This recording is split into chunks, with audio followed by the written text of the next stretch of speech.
Address లో నక్షి మేళా సందర్భంగా free shipping across the world. నమస్తే కళ్యాణ్ గారు. నమస్తే. కళ్యాణ్ గారు, రాజేశ్వరి అనే ఒక ఆవిడ మనకి మెయిల్ చేశారండి. మ్మ్. వాళ్ళకి పుట్టిన ఆడపిల్లలకి సంబంధించి ఒక చిన్న ఇష్యూ, రైట్. దాన్ని ఎలా సార్ట్ అవుట్ చేసుకోవాలో తనకు అర్థం కావట్లేదు. తప్పు. కొంచెం డెలికేట్ గా అనిపించింది. ఒకసారి రాజేశ్వరి గారు కాల్ చేస్తానండి.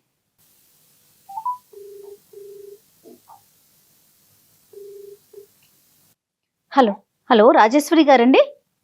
అవునండి. నేను జయానండి, అందమైన జీవితం ప్రోగ్రామ్ నుంచి కాల్ చేస్తున్నాను. ఓ నమస్కారం మేడం. నమస్తే అండి. నమస్తే, బాగున్నారా? బాగున్నాను మేడం. రైట్, మీ మెయిల్ చూసానండి. డాక్టర్ కళ్యాణ్ చక్రవర్తి గారు కూడా మన స్టూడియోలో ఉన్నారు. ఓకే, ఒకసారి మాట్లాడతారా? మాట్లాడతాను మేడం. ఎస్. నమస్తే రాజేశ్వరి గారు. నమస్కారం సార్. నమస్తే అమ్మా. ఏంటమ్మా మీ పిల్లల గురించి ఏదో సమస్య అని అన్నారు, ఏంటో వివరాలు చెప్పండి. అవును సార్, అందుకని నేనే పెట్టాను. చెప్పండి అమ్మా. నా పేరు రాజేశ్వరి. మేము డబ్బు పరంగా, ఆస్తి పరంగా చాలా బాగా ఉన్న వాళ్ళమేనండి. సంతోషం. డబ్బు గురించి ఏం ప్రాబ్లం లేదు మాకు.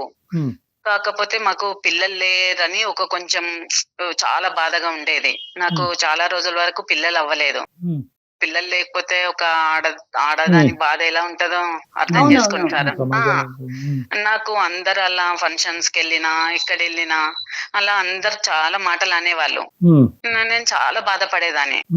అయితే అంతలో మా రిలేటివ్స్ ఒక అతను ఉంటే, ఇట్లా నేను ఒక పాపనో బాబునో తీసుకోవాలనుకుంటున్నాను, దత్తత తీసుకోవాలనుకుంటున్నాను, అడాప్ట్ చేసుకోవాలనుకుంటున్నారా? నాకు కావాలి అని నేను చెప్పాను వాళ్ళకి. రైట్. కొన్నాళ్ళ తర్వాత ఏం చెప్పారంటే, ఇలా ఒక ఆవిడ ఉంది, వాళ్ళకి పాప పుట్టింది, వాళ్ళు చూసుకోలేని పరిస్థితి, చాలా గరీబోలు, ఆమె నీకు ఇచ్చేస్తానంటుంది, ఇక్కడ బాగా డబ్బు ఉంది, ఆస్తి అంత బాగుంది, ఆమె పాప సుఖపడుతుంది, నేను పెంచుకోలేను, నేను వాళ్ళ ఇంట్లో అయితే మా పాప జీవితం బాగుంటుంది అన్ని తనే అందండి. శ్యామల తన పేరు, శ్యామల, అన్ని తనే అంది. తీసుకొని వచ్చాడండి తను. అలా అంటే సరే అని నేను కొన్ని కండిషన్స్ పెడతా శ్యామల, దానికి నువ్వు ఓకే అంటే నేను తీసుకుంటాను అని కూడా చెప్పానండి ముందే నేను. మీరు ఈ పాపని ఇప్పుడు ఇస్తున్నారు ఇక్కడ, నాకు ఇతనికి మీకు తప్ప ఇంకో వ్యక్తికి తెలియద్దు. మీరు ఇచ్చేసి తర్వాత మీరు ఇక్కడికి రావద్దు. మీరు ఇప్పుడు ఇచ్చినప్పుడు మీ పాప అనే సంగతి మీరు మర్చిపోవాలి. ఎందుకంటే నాకు పిల్లలంటే చాలా ఇష్టం. నేను పాప కావాలని ఎంత ఇదితో ప్రేమతో తీసుకుంటున్నాను కదా, నువ్వు మళ్ళీ మధ్య మధ్యన వస్తే చేంజ్ అయిపోతే నాకు ప్రాబ్లం అవుతుంది కదా, అందుకని నువ్వు మాత్రం రావద్దు. నేను ముందే చెప్పమ్మా ఇప్పుడు, ఎందుకంటే ఇంకో వేరే వాళ్ళకు కూడా నేను వీళ్ళకి అమ్మాయిని ఇచ్చాను అని కూడా చెప్పొద్దు. నా పాపగానే ఉండాలి. నేను మీ దగ్గర తీసుకొని పెంచుకుంటున్నాను, ఎవరికి తెలియదు. ఒప్పుకున్నారమ్మా? సార్ ఒప్పుకున్నారు సార్. ₹1,00,000 కూడా ఇచ్చాను సార్. ₹1,00,000 ఇచ్చారా? డబ్బులు ఇచ్చారు? ఇక్కడ మీ హస్బెండ్ వాళ్ళ హస్బెండ్ పాత్ర ఏంటండి? వాళ్ళకి తెలుసా అసలు ఈ విషయాలు మొత్తం? మా హస్బెండ్ నా గురించి ఇతను కూడా మాట్లాడారండి, తను ఉన్నాడు. వాళ్ళ హస్బెండ్ కూడా అంగీకరించారండి. వాళ్ళ ఇద్దరు అంగీకారంతోనే మాకు పాపనిచ్చారు. అవన్నీ కూడా అడిగానండి నేను. డబ్బులు అనే పర్స్పెక్టివ్ ఎందుకు వచ్చిందమ్మా? అంటే మీరు అనుకుని ఇచ్చారా? చాలా అంటే తనేమని చాలా పాపము గరీబోళ్ళు అంది కదా, తీసుకో అమ్మాయి ఉంచుకో, మరి తీసుకుంటామంటే తీసుకుంది తను. ₹1,00,000 కూడా ఇచ్చాను, ఇంకెవరికి చెప్పొద్దు అన్నాను. అన్నింటికి సరే అందండి. ఇంకెప్పుడు రాను నేను, ఇంకా మీ పాపనే అనుకోండి, ఇంకా నేను మళ్ళీ రానండి అన్ని చెప్పింది. ఆవిడకి ఇంకా పిల్లలు ఉన్నారండి? ఈ పాప ఒకటే పాపనంటండి.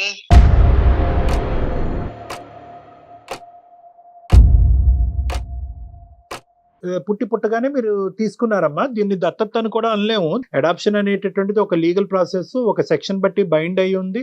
దానికి కొన్ని లీగాలిటీస్ ఉంటాయి, కొన్ని స్టెప్స్ ఉంటాయి. కేవలం మీరు ఒక కండిషన్స్ పెట్టడం, ఆవిడ కండిషన్స్ కి తల ఊపటం, మీరు బిడ్డను తీసుకోవటం, ఆవిడ డబ్బులు ఇవ్వటం అనేది కాదు. ఇంత ఈజీగా ప్రాసెస్ అయిపోతుందని చెప్పి మీరు తీసేసుకున్నారు. నాకు పిల్లలు లేరు కదా, అందులోనే ఉన్నాను నేను. పాప వస్తుంది కదా అని అవన్నీ ఆలోచించుకోలేకపోయాను నేను. అది నా తప్పే, అది నేను ఇప్పుడు అనిపిస్తుంది కానీ నాకు అప్పుడేం అర్థం కాలేదు. ఏమనిపిస్తుందమ్మా ఇప్పుడు? సమస్య ఏంటి చెప్పండి. దేని గురించి మాకు ఈమెయిల్ పంపించారు? ఇప్పుడు 14 years అయింది పాప. రోజు స్కూల్కి వెళ్తుంది. స్కూల్కి వెళ్తే ఈవిడ రోజు స్కూల్ దగ్గరికి ఎలా తెలుసుకుందో ఏంటో తెలియదు, ఆ శ్యామల మా పాప దగ్గరకు వస్తుందంటండి.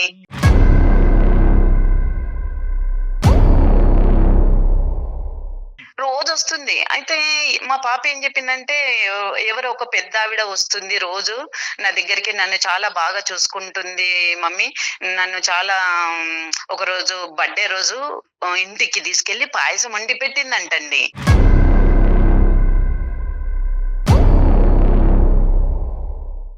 పాయసం వండి పెట్టింది అంటే నాకు భయమేసింది. ఏంటి ఇంటికి తీసుకెళ్ళి పాయసం వండి పెట్టే ఆవిడ అసలు ఎవరు అని నాకు డౌట్ వచ్చి, నేను ఒకరోజు కార్‌లో తీసుకొని నేనే డ్రాప్ చేస్తా ఈ స్కూల్ దగ్గర అని వెళ్ళానండి. వెళ్ళినప్పుడు నేను పక్క నుండి చూశాను, వచ్చింది. తను శ్యామలనే వచ్చిందండి. పక్కన చెట్టు చాటుకు నిల్చొని చూస్తుంది. మీరు గుర్తుపట్టారమ్మా? ఇన్ని సంవత్సరాల తర్వాత మీరు గుర్తుపట్టారా ఆవిడని? నేను గుర్తుపట్టానండి. నేను గుర్తుపట్టాను. నేను ఇంకా తర్వాత తనకి ఇంటికొచ్చాక ఊరికే ఆలోచించి నాకు టెన్షన్ అయిపోయిందండి. ఎందుకంటే తను పుట్టగానే ఇచ్చేసింది గానీ, నేను 14 సంవత్సరాలు పెంచుకున్నాను గదా సార్. కానీ పాప అలా ముక్కు మొహం తెలియని వాళ్ళ ఇంటికి ఎలా వెళ్ళిందమ్మా? 14 సంవత్సరాల ఆడపిల్ల అంటే ఈ పాపకి ఇంటెలెక్చువల్ ఎబిలిటీస్ ఐక్యూ ఉన్నదా? కొద్ది తెలివితేటలు ఆలోచన శక్తి ఉందా మీ అమ్మాయి? లేదంటే అమాయకురాలా? అంత ముక్కు మొహం తెలియని వాళ్ళ ఇంటికి వెళ్ళి పాయసం తింటాం ఏంటి? అది చాలా రోజుల తర్వాత రోజు ప్రతిరోజు అలా అయిందా? ఒక రోజులో వెళ్ళలేదు కదా సార్. రోజు ఈ స్కూల్ కి వచ్చి మాట్లాడి చేసి అలా ఎన్ని రోజులు ఆ పరిచయం తర్వాత మీకు వచ్చి చెప్పింది రాజేశ్వరి గారు అమ్మాయి? ఎన్ని రోజులు? చాలా రోజుల నుండి చాలా రోజులు వస్తుంది కానీ పాప చెప్పలేదు. ఫైనల్ గా మీకు చెప్పింది. చెప్పేటప్పటికి మీరు చెక్ చేయడానికి వెళ్ళారు, ఈవిడ చెట్టు చాటున ఉంది ఆవిడే అని మీరు గమనించారు. ఆమె పాయసం తిన్నాక బర్త్‌డే రోజు పాయసం పెట్టింది కదా ఇంటికి తీసుకెళ్ళి, అప్పుడు చెప్పింది పాప. రోజు ఇలా చాలా రోజుల నుండి ఇలా వస్తుంది, చాలా మంచి ఆవిడ, చాలా బాగా చూసుకుంటుంది. నాకు బర్త్‌డే అని ఇంటికి తీసుకెళ్లి పాయసం పెట్టిందంటే నాకు భయం వేసిందండి. ఆవిడతో మాట్లాడారా మీరు, శ్యామలతో? మాట్లాడాను. ఏమంటారు ఆవిడ? ఫోన్ చేశాను. ఏమమ్మా ఏంటండి ఇలా చేశారు అని అంది ఫోను. అవును, ఇన్ని సంవత్సరాల తర్వాత చేశాను అంటున్నారు. ఇన్ని సంవత్సరాల తర్వాత పాప ఎలా గుర్తుకొచ్చింది? స్కూల్ కి ఎందుకు వస్తున్నావు? ఫస్ట్ నీకు నేను అడిగాను అన్ని, నువ్వు నాకు ఇచ్చిన తర్వాత మళ్ళీ నువ్వు పాపని మర్చిపోవాలి అని చెప్పాను. అన్నిటికీ ఓకే అన్నావు. నువ్వు అన్నిటికీ ఓకే అని ఇప్పుడు ఎన్ని సంవత్సరాల తర్వాత ఈ స్కూల్ కి వచ్చి కలిస్తే నా పాప ఇప్పుడు ఒకవేళ ఆమె నా కూతురువే అని ఒకవేళ చెప్పేసింది అనుకో, నేను తట్టుకోగలనా డాక్టర్ గారు? ఇప్పుడు వరకు చెప్పలేదమ్మా, ఇంకా ఆ విషయం చెప్పలేదంట? చెప్పలేదు. మరి పాపని ఎందుకు కలవటానికి వస్తుందంటే ఏంటి ఆవిడ ఉద్దేశం ఏంటి? వాళ్ళకి పిల్లలు లేరంట, ఇంకా తర్వాత పిల్లలు పుట్టలేదంట. పిల్లలు పుట్టకపోతే ఇప్పుడు 14 సంవత్సరాల తర్వాత ఈ పాప గుర్తుకొచ్చి ఇప్పుడు వస్తే నేను కూడా పుట్టలేదని తీసుకున్నా ఆలోచించాలి కదా. నేను అదే అన్నాను, ఇప్పుడు నీకు పుట్టలేదు అంటున్నావు, నేను అదే దాంట్లో ఉండే నేను తీసుకున్నాను కదా, ఆ స్థితిలోనే ఉన్నాను. అప్పుడు ఆమెకు అర్థం అవ్వాలి కదా. అంటే అర్థం అవ్వాలి అంటే ఒకటి రాజేశ్వర్ గారు, ఈ రోజు అక్కడ శ్యామల గారు ఇప్పుడు కాల్లో లేరు కాబట్టి నేను ముందే చెప్తున్నాను, మనిషికి పరిస్థితులు, మనస్తత్వాలు, ఆలోచనలు, పరిస్థితులు అన్ని మారచ్చు, టైంతో పాటు మారచ్చు. అప్పుడు డబ్బులు లేక బిడ్డను చూసుకోలేక మీకు ఇచ్చింది, ఇప్పుడు ఉన్న పోషించేటటువంటి పొజిషన్ లో వచ్చింది కాబట్టి ఇప్పుడు కావాలి అనుకుంటుంది. నెంబర్ 1. అప్పుడు ఏంటంటే ఒక సిరీస్ లో పిల్లలు గంటానేమో ఒక బిడ్డని ఇస్తే కనుక ఆర్థికంగా నేను లాభం పొందుతాను, రేపొద్దున వేరే బిడ్డ వస్తే నా బిడ్డ వస్తుంది అనే ఉద్దేశంతో ఉండుండొచ్చు. లేదంటే అప్పుడు డిప్రెషన్ లో ఉండొచ్చు, ఒక బాధలో ఉండుండొచ్చు. ఇప్పుడు ఆ కన్న ప్రేమ అనేటటువంటిది మళ్ళీ గుర్తొచ్చి మళ్ళీ పిల్లని రావచ్చు. సో ఇలాంటి రకరకాల ఆస్పెక్ట్స్ ఉంటాయమ్మా. ఇదేదో క్రాస్ సెక్షనల్ గా ఒక ఫోటోగ్రాఫ్ లాగా చూసేటటువంటి విధంగా ఒక అడాప్షన్ ప్రాసెస్ జరగకూడదు. దీనివల్ల కుటుంబాల మధ్యన చిచ్చు అనేటటువంటి అంశమే కాకుండా బిడ్డ మీద ప్రభావం పడతాదనే ఉద్దేశంతోనే దీన్ని ఒక చట్టబద్ధమైనటువంటి ఒక ఆస్పెక్ట్ కింద గవర్నమెంట్ తీసుకురావటం ఉంది. ఇది కాన్స్టిట్యూషన్ లో ఒక ఇంపార్టెంట్ సబ్జెక్ట్. నాకు భయం పట్టుకుంది సార్, నేను ఇంత కంటికి రెప్పల పాపను చూడటం వరకేనా, లేదంటే పాపని తీసుకెళ్ళటం కూడా ఆలోచన ఉందా? అంటే మళ్ళీ అందుకనే నేను ఆవిడకు మాట్లాడాలి సార్, నేను ఇక్కడ వరకు తీసుకొచ్చాను, మెయిల్ పెట్టాను, మాట్లాడాలని నాకు భయంగా ఉంది సార్. కాదమ్మా, మీరు మాట్లాడిన దాన్ని బట్టి శ్యామల ఉద్దేశం ఎలా అనిపిస్తోంది? పాపను తీసుకెళ్లిపోవాలనే ఉద్దేశం ఉన్నట్టుందా? అలానే అనిపిస్తుంది మేడం నాకు.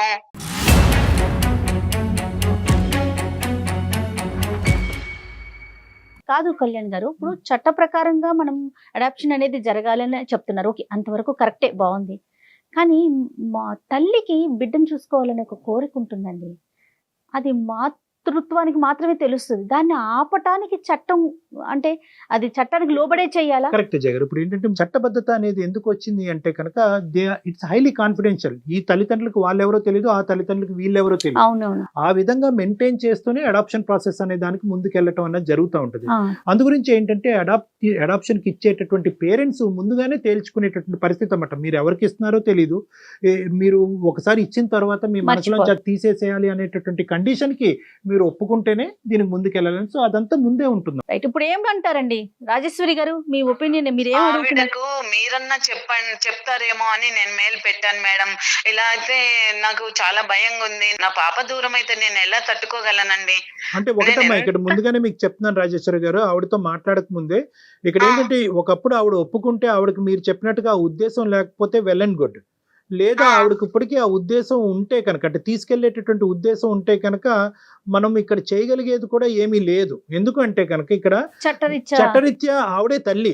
మీరు ఆధార్ కార్డుల్లో పేర్లు రాసుకున్నా ఏం రాసుకున్నా కూడా చట్టరీత్యా ఆవిడే తల్లి. సార్ మీరు అలా అంటే ఎలా సార్? నేను ఏం చెయ్యను? నేను ఆ పాప కావాలని తను ఇష్టపూర్వకంగా ఇచ్చింది నాకు. నాకు పిల్లలు లేరని ఇష్టపూర్వకంగా ఆమె కనగానే వదిలించుకుంది. కానీ నేను 14 సంవత్సరాలు కష్టపడి పెంచుకున్నాను సార్. ఇప్పుడు ఆవిడ కన్న ప్రేమ, మీరు పెంచిన ప్రేమ, ఈ రెండు ఈక్వలే. ఇప్పుడు నేను అది కాదనట్లేదు.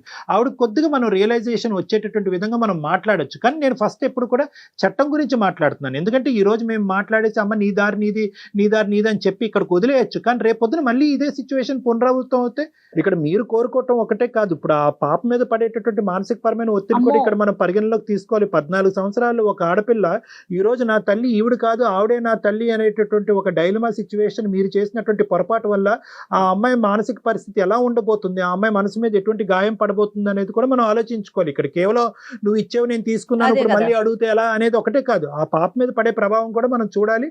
అన్ని ఆస్పెక్ట్స్ లో మనం చూడాలంటే ఫస్ట్ శ్యామల గారితో మనం మాట్లాడాలి. మీరు మాట్లాడి చెప్పండి సార్ తనకి.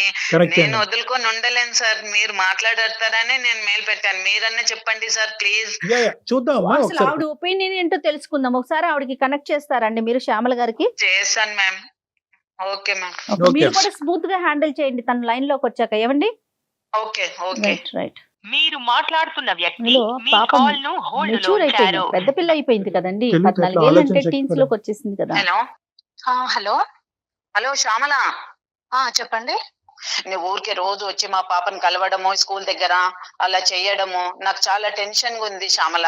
నువ్వెంత చెప్పినా అసలు వినట్లేదు. నేను అందుకనే ఆ సార్ వాళ్ళకి మెయిల్ పెట్టాను. సుమన్ టీవీ కళ్యాణ్ చక్రవర్తి సార్ ఉన్నారు కదా, నేను వాళ్ళకి మెయిల్ పెట్టాను. ఒకసారి వాళ్ళకి లైన్ లో ఉన్నారు, మీరు మాట్లాడండి. అమ్మా శ్యామల నమస్తే అమ్మా. నమస్కారం సార్. మా ప్రోగ్రామ్ గురించి మరి నీకు తెలుసో తెలీదు, నా పేరు డాక్టర్ కళ్యాణ్ చక్రవర్తి అమ్మ. సుమన్ టీవీ అందమైన జీవితం నుంచి మాట్లాడుతున్నాం. ఓకే అండి. ఏంటమ్మా అసలు పరిస్థితి ఏంటమ్మా? అంటే మీరు చాలా చిన్న వయసులో పాపని వాళ్ళకి ఇచ్చారంటే దత్తత అని కూడా మనం చెప్పలేము, అడాప్షన్ అని కూడా అనలేము. ఎందుకంటే లీగల్ గా మీరు ఎవరు వెళ్ళలేదు, మీరు ఇష్టపడ్డారు, ఆవిడ తీసుకున్నారు బేబీని. ఇప్పుడు మళ్ళీ 14 సంవత్సరాలు అయిన తర్వాత పాపని మళ్ళీ మీరు దగ్గర అవటానికి, పాప దగ్గర స్కూల్ దగ్గరికి రావడానికి, కలవటానికి, ఇన్ఫాక్ట్ ఆ అమ్మాయి బర్త్డే కూడా గుర్తు పెట్టుకుని ఆ అమ్మాయికి ఇంటికి తీసుకెళ్ళటం, ఏవో ఇప్పించటం అవన్నీ జరిగినాయి అంటే అసలు ఏంటమ్మా మీ ఉద్దేశం ఏంటి? ఎందుకు అలా చేస్తున్నారు ఏంటి? సార్ నమస్కారం అండి. నమస్తే అమ్మా. అది ఏంటంటే నాకు ఒక పాప పుట్టింది. అవునమ్మా. దాన్ని పెంచుకునే స్థితిలో నేను లేక నేను చాలా కష్టాలు పడుకుంటా వచ్చాను. నేను కష్టాలు పడ్డదని నా కూతురు కూడా కష్టాలు పడద్దు అని చెప్పేసి సరేలే అని చెప్పేసి ఎవరి ద్వారానో నేను ఒకరి ద్వారా విన్నానండి ఈవిడ గురించి. విన్న తర్వాత సరే నేను బాగుపడకపోయినా పర్వాలేదు, నా కూతురైనా కానీ మంచిగా బాగుపడాలి, మంచి స్థితిలో ఉండాలి, నేను పడ్డ కష్టాలు నా కూతురు పడకూడదని చెప్పేసి నేను దత్తత ఇవ్వడానికని నేను ముందరకు వచ్చానండి. ఇష్టపూర్వకంగానే ఇచ్చారమ్మా? అంటే నా ఇష్టపూర్వకంగానే ఇచ్చాను. కన్న ప్రేమ కదండి. నేను ఏంటంటే పిల్ల సుఖపడాలని ఇచ్చారు. పిల్ల సుఖపడాలి, నేను పడ్డ కష్టాలు నా కూతురు పడకూడదు, నేను పెంచుకునే స్థితిలో నేను లేనండి. అదేలే. నేను పెంచుకునే స్థితిలో నేను లేక ఎవరి ద్వారానో నేను విన్నాను. దానికి మీ భర్త కూడా ఏకీభవించారమ్మా? ఏకీభవించారండి. ఇప్పుడు ఏంటంటే మొదటి ఆడపిల్ల పుట్టిన తర్వాత నాకు మళ్ళీ ఆ పాపని నేను దత్తతకి ఇచ్చిన తర్వాత అండి నాకు పిల్లలు పుట్టలేదు.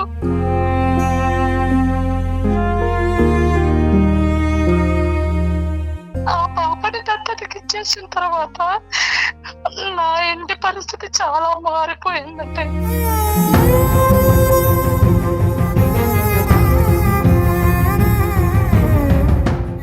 నా మహాలక్ష్మిని వేరే వాళ్ళకి దత్తతకి ఇచ్చేసాను. ఆ బాధ ఏంటో నాకు ఇప్పుడు తెలుస్తుందండి.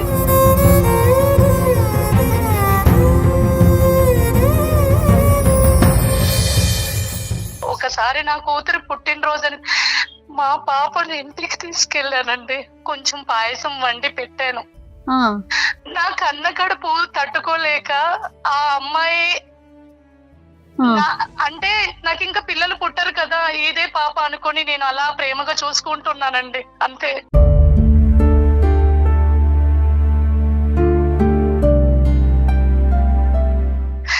శ్యామల, నువ్వు ఇచ్చేసిన తర్వాత అలా అంటే ఎలా చెప్పు శ్యామల. నువ్వు ఆ రోజు నీకు అన్నాను కదా, వద్దు నాకు కూడా లేకనే కదా తీసుకున్నాను అని. ఇప్పుడు ఆ బాధ నాకు కూడా ఉంటుంది కదా. నువ్వు కనగానే నా చేతిలో పెట్టేసి వెళ్ళావు, కానీ నేను కంటికి రెప్పల 14 సంవత్సరాలు చూసుకున్న పాపని ఇప్పుడు నువ్వు వెతికెళ్ళిపోతావని నాకు ఎంత టెన్షన్ ఉంది తెలుసా.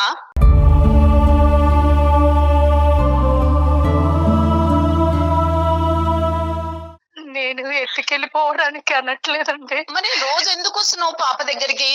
రోజు ఎందుకు పాపని బర్త్డే అని తెలిసి ఇంటికి ఎందుకు తీసుకెళ్ళావు? నేను తట్టుకోలేకపోతున్నా శ్యామల. నీకు ఫస్ట్ కూడా చెప్పాను, కండిషన్ ఏం పెట్టాను నేను, చెప్పానా లేదా? అవును. పాపను నాకు ఇచ్చిన క్షణం నువ్వు మర్చిపోవాలి, మళ్ళీ పాప దగ్గరికి నువ్వు రావద్దు.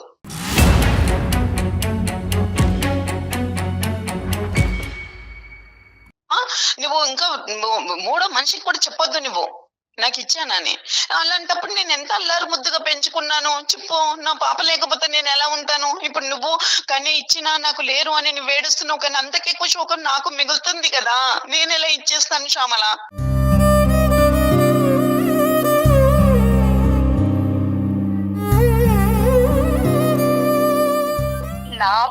నా పాప అంటున్నారే కానీ 9 నెలలు మోసి కడుపు కట్టుకొని నేను కడుపుతో ఉన్నప్పుడు కూడా తిండికి లేక నా కూతురు బ్రతకాలని కూలి పని చేసుకుంటూ అది చేసుకుంటూ నా కడుపు నేను బిడ్డను కన్నాను.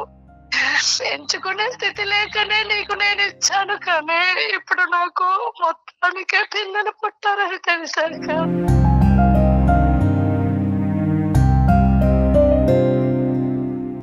పెంచుకునే స్థితి లేక నీ పాప భవిష్యత్తు గురించి ఆలోచించి నాకు ఇచ్చావు కదా. మరి నీ పాప నేను ఎంత బాగా భవిష్యత్తు ఇస్తున్నా, మంచి భవిష్యత్తు ఇస్తున్నాను, మంచి చూసుకుంటున్నాను. నువ్వు పెంచే స్థితి లేదని నాకు ఇచ్చావు, ఇప్పుడు మళ్ళీ లాక్కోవడానికి ఎందుకు చూస్తున్నావు?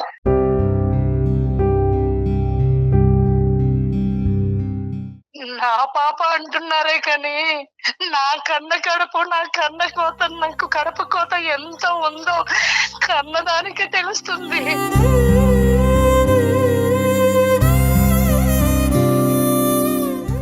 అదే శోకాన్ని నాకు మిగిలిస్తావా శ్యామల?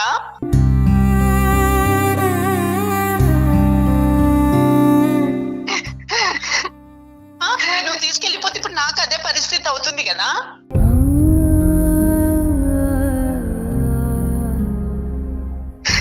వాళ్ళిద్దరి గురించి మాట్లాడుకుంటున్నారు, నా పిల్ల మనసు ఏంటనేది ఆలోచించలేకపోతున్నారు. తనంత కన్ఫ్యూజ్ అవుతుంది కదా. గుర్తుకొస్తుంది, 14 సంవత్సరాల తర్వాత గుర్తుకొస్తుందా శ్యామల?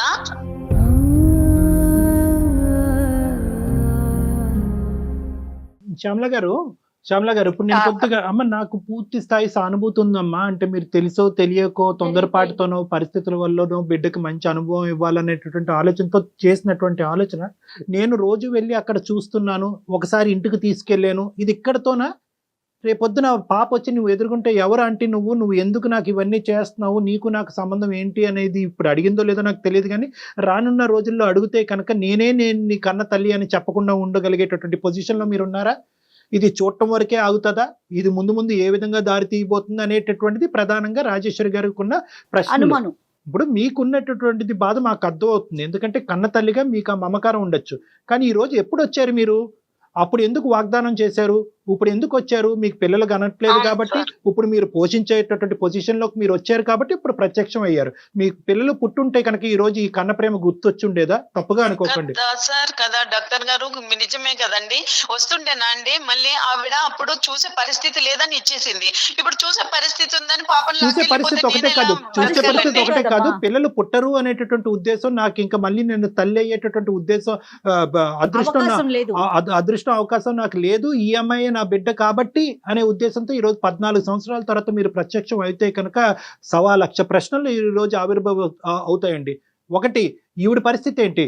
ఆ అమ్మాయికి అంత కంటికి రెప్పలా కాపాడుకుంది. ఈ రోజు రాజేశ్వరి గారు ఎంత బాగా ఆ పిల్లని పెంచిందో అన్నది మీ కళ్ళతో మీరు చూశారు. ఎంతో ఎంతో హ్యాపీగా పాజిటివ్గా ఉంది. ఆ అమ్మాయికి మీరు ఏమని మిమ్మల్ని ఇంట్రడ్యూస్ చేసుకోబోతున్నారు? నెంబర్ 1. నెంబర్ 2, ఒకప్పుడు పొరపాటున మీ ఇమోషన్స్ ద్వారా మీరు ఏదైనా చెప్పకూడదు ఏదైనా ఆ పిల్లకి చెప్తే కనుక ఆ అమ్మాయి మెంటల్ పరిస్థితి ఏమవబోతుంది? ఎందుకంటే అడాప్షన్ సీక్వెన్స్లో ఇది చాలా ఇంపార్టెంట్. ఎట్టి పరిస్థితిలో కూడా కన్నటువంటి తల్లిదండ్రులు ఈ బిడ్డకి ఎప్పుడు కూడా జీవితంలో ఎక్కడ కూడా వాళ్ళు కనిపించకుండా ఉంటారమ్మా. ఎందుకంటే తెలియదు అది, ఈ పేరెంట్స్ ఎవరు ఆ పేరెంట్స్ అన్నది ఎవరికి తెలియదు. సో ఇటువంటి పరిస్థితులకి సమాధానం మీ దగ్గర ఉందా శ్యామల గారు? అయ్యా, నాకు తెలిసి తెలియకో నేను తప్పు చేశానయ్యా. నేను చేశాను, కానీ నాకు పెంచుకునే స్తోమత లేక నేను అప్పుడు ఇచ్చేసాను. అది నేను దానికి కూడా ఒప్పుకుంటున్నాను. కానీ ఇప్పుడు నాకు పిల్లలే పుట్టరని తెలిసిన తర్వాత అయ్యో ఆ పిల్లని చూసుకుంటాను అనే ఒక ఆలోచన నాకు ఇస్తారనేమో నమ్మకం అనేది కలిగి నేను ఇలా అమ్మాయి మీద ప్రేమ పెంచుకున్నానండి. నేను ఏంటమ్మా మళ్ళీ తిరిగి ఇవ్వాలా? అది మీకు ఎలా అనిపిస్తే చూడండి సార్, ఎలా మాట్లాడుతుంది చూడండి డాక్టర్ గారు. ఇన్ని సంవత్సరాల తర్వాత మళ్ళీ ఇది ఇస్తారేమో అనుకొని తిరుగుతున్నానంటే ఎలా ఇచ్చేస్తారండి? ఇద్దరు చెప్పండి, మీరే చెప్పండి. మాట్లాడుకుంటున్నారు, శ్యామల గారు అండ్ రాజేశ్వరి గారు మీరే మాట్లాడుకుంటున్నారు. మధ్యలో ఒక వ్యక్తి ఉంది. అమ్మాయికి 14 ఏళ్ళు వచ్చినాయి. ఆ పిల్ల మనసు గురించి మీరు ఆలోచించట్లేదు ఇద్దరు కూడాను. ఈ రోజు ఆ అమ్మాయి కంప్లీట్ గా మానసికంగా విరిగిపోతుంది. ఇలాగ ఇద్దరు తల్లులు ఉన్నారు నాకు, ఆ ఇద్దరు తల్లులు ఇద్దరు కొట్టుకుంటున్నారంటే ఆ అంశాన్ని ఎవరు పరిగణలోకి తీసుకోకుండా మాట్లాడుతున్నారు. ఒకటి, కూతురికి నేను కన్న తల్లిని కాదని తెలిసి నేను ఎలా భరించాలి సార్? చెప్పండి డాక్టర్ గారు, నేను ఎలా భరించాలి? అమ్మ ఇది ఒకటి రాజేశ్వరి గారు, ఇక్కడ ఏంటంటే ఇది ఒక సున్నితంగా వ్యవహరించవలసినటువంటి అంశం. ఇక్కడ కఠినంగా వ్యవహరించలేము. ఎందుకంటే ఇక్కడ లీగల్ ఆస్పెక్ట్స్, లీగల్ బ్యాకింగ్ అన్నది లేదు. ఇప్పటికీ కూడా ఆవిడ కన్న తల్లి అయితే కనుక ఆవిడ బిడ్డే ఈ బిడ్డ, మీ దగ్గర మాత్రం యువర్ జస్ట్ గార్డియన్ అంతే ఇక్కడ. సో ఇక్కడ నేను చెప్పేది ఏంటంటే ఇది వినండి మీరు కూడా అలా చెప్తే ఎలా సార్? నేను రాజేశ్వరి గారు ఇది మీకు చెప్పేటటువంటి పాయింట్ నేను ఇంకా శ్యామల గారు చెప్పలేదు. శ్యామల గారు ఇక్కడ ఇది చాలా డెలికేట్ ఇష్యూ అన్నాను. దీన్ని హ్యూమన్ యాంగిల్లోని, లీగల్ యాంగిల్లోని, అన్ని యాంగిల్స్లోని మనం చూడవలసినటువంటి అవసరం ఉంది. ఈ రోజు ఒక్కసారి కూర్చొని ఆలోచించండి. ఈ రోజు ఏ పొజిషన్లో ఈ రోజు మళ్ళీ మీ పిల్ల దగ్గరికి వచ్చారు? మీకు స్తోమత పెరిగిన తర్వాత వచ్చారు. మీకు మళ్ళీ బిడ్డలు పుట్టరు అనే ఉద్దేశం వచ్చిన తర్వాత ఇక్కడికి వచ్చారు. కాబట్టి ఇది కండిషనల్గానే ఉంటుంది. ఒక తెలివైనటువంటి ఒక బిడ్డ 14 సంవత్సరాలు వచ్చినటువంటి ఒక ఆడపిల్ల ఈరోజు నా తల్లి ఈ తల్లి కాదు, ఆ తల్లే నా తల్లి, ఆ తల్లి కూడా ఇంతే విధంగా ప్రేమిస్తుంది అంటే కనుక ఆ అమ్మాయి మనసులో క్రియేట్ అయ్యేటటువంటి భయానకమైనటువంటి సందిగ్ధ పరిస్థితి అది వర్ణనాతీతం. చాలా కష్టం అది రిజాల్వ్ చేయటం. మీ బిడ్డ సంతోషంగా ఉండాలి, ఆనందంగా ఉండటమే కదా మీకు కావాలి శ్యామల. మీ దగ్గరకు తీసుకొచ్చేసుకుంటే ఇన్ని సంవత్సరాల నుంచి లేని ఇప్పుడు మీ మీద ప్రేమ ఎలా వస్తుంది తనకి? ఒకవేళ వచ్చినా తను ఎంత కన్ఫ్యూజ్ అవుతుంది కదా. అసలు విషయం ఇంకా తనకి తెలీదు. శ్యామల, నువ్వు రోజు వెళ్ళి కలిసి మాట్లాడేసి వస్తున్నా, నీ పాప అనుకుంటున్నావు కదా. అసలు విషయం తెలుసా? అసలు నీ పాపని నువ్వు చూడనే లేదు. ఆ పాప నాకు తర్వాత, నీ పాపని తీసుకున్న తర్వాత పుట్టిన పాప. ఆ పాపని చూసావు నువ్వు, నీ పాపని కాదు.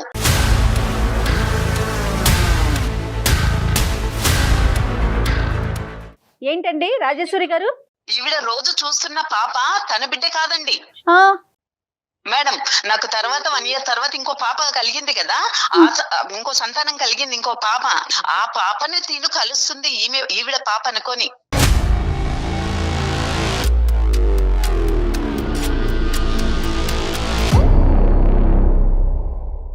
ఈవిడ నమ్మాలే, అమ్మ అని ఎలా పిలుస్తుంది, ఎలా ఈవిడ దగ్గరికి వెళ్తుంది అనుకుంటుంది? ఈవిడ నాకు చెప్పకుండా పాప దగ్గరికి రోజు వెళ్ళి దగ్గర అవుతుంది ఎలా అనుకుందా మేడం? చెప్పండి సార్, మీరే చెప్పండి. మీరేమంటారు శ్యామల గారు? ఇప్పుడు మీరు చూసే బిడ్డ మీ బిడ్డ కాదంట.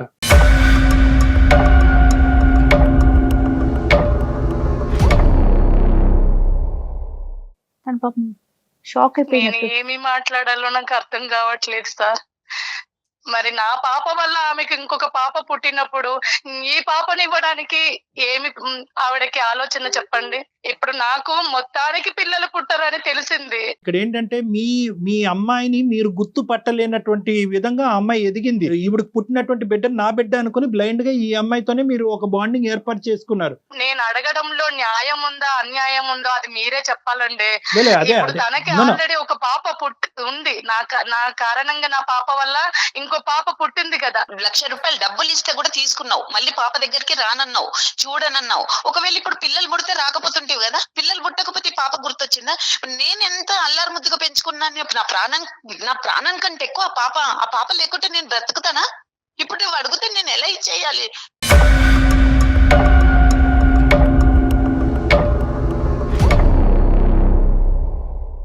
ఆ పిల్ల ఎక్కువ ఈ పిల్ల తక్కువ కాదు. ఆవిడకి ఇంకో 2 పిల్లలు పుట్టినా కూడా ఈ క్షణం ఆ మొదట దత్తత తీసుకున్న ఆడపిల్లకి ఇచ్చేటటువంటి ఇంపార్టెన్స్ ఆవిడ కన్న తల్లిలాగే, పెంచిన తల్లి అయినా కూడా కన్న తల్లికి మించినటువంటి ప్రేమే ఆవిడ ఇస్తూ అలాగే పెంచుకుంటూ పోతుంది. ఇప్పటికీ కూడా వాళ్ళందరిలో కూడా ఎవరికి కూడా ఈ అమ్మాయిని దత్తత తీసుకున్నట్టు ఎవరికి తెలియదు. అర్థమైందా? ఇంకో ఆడపిల్ల ఎవరైతే పుట్టిందో ఆ బిడ్డ కూడా ఈ అమ్మాయి. కన్న తల్లికి న్యాయం ఏమి చేస్తారు సార్ మీరు? కన్న తల్లిని కదండి, నాకేంటి న్యాయం అంటే కనుక నేనేమీ చెప్పలేను. ఎందుకంటే కన్న తల్లిగా మీరు తీసుకోవాల్సిన నిర్ణయం 14 సంవత్సరాల క్రితమే తీసుకున్నారు. ఆ బిడ్డకి ఏదైతే శ్రేయస్కరమో, ఏదైతే భవిష్యత్తు అదే చేయడానికి మనం ప్రిపేర్ అవుతాం. ఆ బిడ్డని కన్ఫ్యూజన్ లోకి తీసుకెళ్ళకూడదు, ఆ బిడ్డ భవిష్యత్తు పాడు చేయకూడదు, ఆ బిడ్డని డిప్రెషన్ లోకి తీసుకెళ్ళకూడదు. అదే ప్రైమరీ ఇష్యూ. ఆ ఉద్దేశంతోనే నేను ఈ రోజు రాజేశ్వరి గారు మీ బిడ్డ మీ దగ్గరే ఉంటుంది, మీరు పెంచుకున్న బిడ్డ మీ దగ్గరే ఉంటుంది, ఏదేమైనా కూడా ఈ సిచ్యువేషన్ కి శ్యామల గారు అడ్జస్ట్ అవడం తప్ప ఇంకో దారి లేదు అని చెప్తున్నాను. శ్యామల గారు, మీరు అవకాశం ఉంటే కళ్యాణ్ చక్రవర్తి గారిని ఒకసారి కలవండి, ఒకసారి పర్సనల్ గా మాట్లాడే ప్రయత్నం చేయండి. తప్పకుండా వస్తాను.